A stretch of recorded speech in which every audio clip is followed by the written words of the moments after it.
Number system के understanding के बाद अभी अगर हमें अंडरस्टैंडिंग बढ़ानी है सी प्रोग्रामिंग की, तो what we need to see is कि इनपुट जब कभी भी हम कीबोर्ड से करते हैं, सो हम क्या सब इनपुट कर सकते हैं, राइट? क्योंकि अगर किसी भी प्रोग्राम में कोई भी अगर प्रोग्राम हमने लिखा है, ये इससे हम कुछ आउटपुट एक्सपेक्ट करते हैं, तो आउटपुट किस बेसिस पर मिलता है हमें?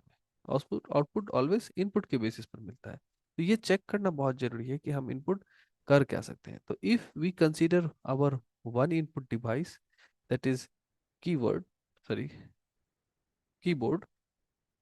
तो कीबोर्ड पे हमारे पास क्या है? हमारे पास जनरली आप देखोगे कैपिटल लेटर्स हैं, A B C D till Z, and then हमारे पास स्मॉल लेटर्स में ये सारी चीज़ें हैं, राइट? टिल, एंड हमारे पास नंबर्स हैं 0 1 2 3 4 एटसेट्रा। और हमारे पास स्पेशल सिंबल्स हैं, dollar, then colon, comma, semi colon, right? This one, percentage, bracket, closing bracket, equal to, minus, division, star, ये सारी चीज़ें हमारे पास हैं। तो इसके अलावा और भी कोई चीज़ हमारे पास कीबोर्ड में नहीं है जिसे हम कहीं भी इनपुट करते हैं। तो ये जो पार्ट है ना, these are nothing but digits, these are digits, right? और we say it numbers, we form numbers from these digits, and this is nothing but uh, alphabets or, right? तो ये इंग्लिश के अल्फ़ाबेट्स हैं। Alphabet से हम लोग क्या बना सकते हैं? इससे हम लोग किसी का नाम लिख सकते हैं। We can write A, we can write capital A, we can write Ramesh, right? तो ये एक सिंगल कैरेक्टर लिख सकते हैं, मल्टीपल कैरेक्टर लिख सकते हैं। रमेश को कैपिटल में लिख सकते हैं, पूरे के पूरे रमेश को स्मॉल में भी लिख सकते हैं, पूरे के पूरे रमेश को कैपिटल में लिख सकते हैं। तो this we can generate from here. और इससे हम डिजिट्स बना सकते हैं, सपोज 5 10, या फिर 5.5, या 95.6, 1125, ये सारे डिजिट्स हम इनसे बना सकते हैं। और these are nothing but special symbols, right? So these are our special symbols, right? तो स्पेशल सिंबल का इस्तेमाल होगा जैसे अगर माइनस का सिंबल है तो वो तो हालांकि वो ऑपरेटर की कैटेगरी में आएगा। तो दो नंबर है 5 और 6, उसमें माइनस करना हो सकता है। आप कभी भी $5 लिखना चाहते हो तो आप ऐसा यूज़ करते हो।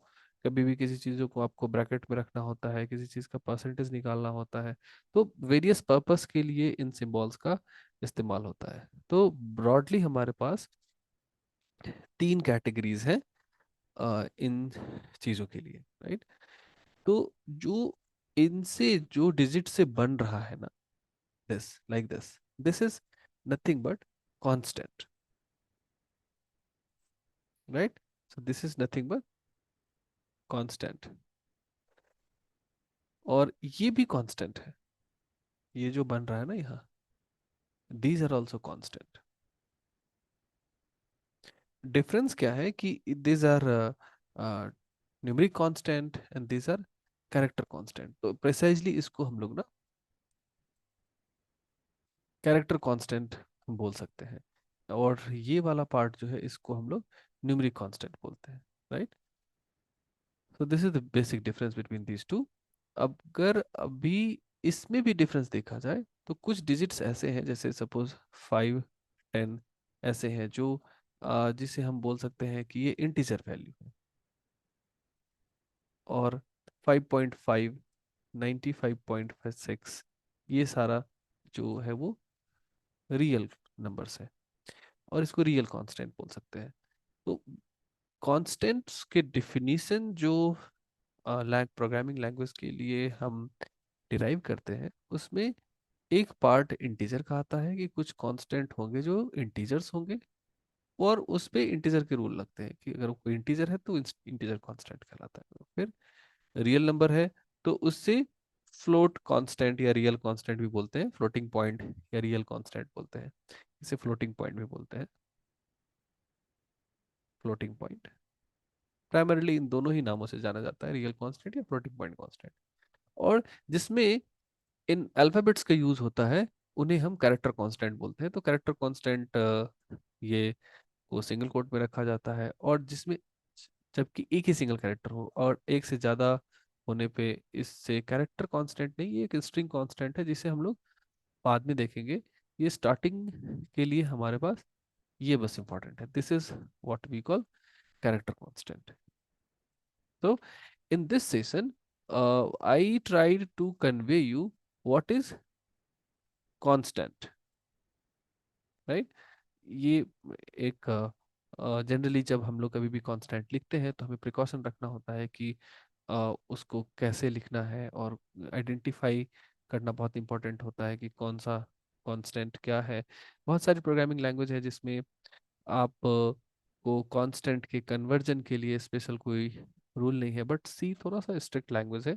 तो अगर आपका कोई भी एक वेरिएबल है, आगे जब हम वेरिएबल देखेंगे तो उसमें अगर ये वेरिएबल इंटीजर टाइप का है तो आप इसमें इंटीजर वैल्यू भी रख सकते हो। अगर ए में आप कोई रियल वैल्यू रख दोगे तो this will lead to a unexpected result. तो ये काम हमें नहीं करना है, जिस टाइप का वेरिएबल होगा वैसा ही कांस्टेंट रखेंगे। इसलिए कांस्टेंट की अंडरस्टैंडिंग बहुत जरूरी है। तो तीन टाइप का कांस्टेंट हमने देखा, one is a character constant, another one is integer constant, and third one is real constant या फिर we say floating point constant, right?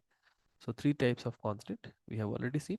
So the example of this could be this, z, right? And this special symbol can also belong to this category. So ये जो special symbol है ये भी इसी category में fall करेगा। तो किसी भी स्पेशल सिंबल को आप अगर सिंगल कोट के अंदर रखते हो, दिस इज सिंगल कोट, दोनों ही लेफ्ट वर्ड में ही होना चाहिए। मैं राइटिंग कैसे मैं कभी कभी मिस्टेक कर रहा हूँ, बट ऐसा ही होना चाहिए। और जो इंटीजर कांस्टेंट है वो दैट इज कोई भी इंटीजर, -5 भी हो सकता है, 0 भी हो सकता है, 100 और बड़ा नंबर हो सकता है, 252596 एक बहुत बड़ा नंबर हो सकता है। तो these all are integer constant. और कोई भी डेसिमल वाला नंबर, चाहे वो निगेटिव हो, पॉजिटिव हो, या फिर उसके पास 0.99999 नंबर हो, कुछ भी हो, so these all are floating point और रियल कांस्टेंट।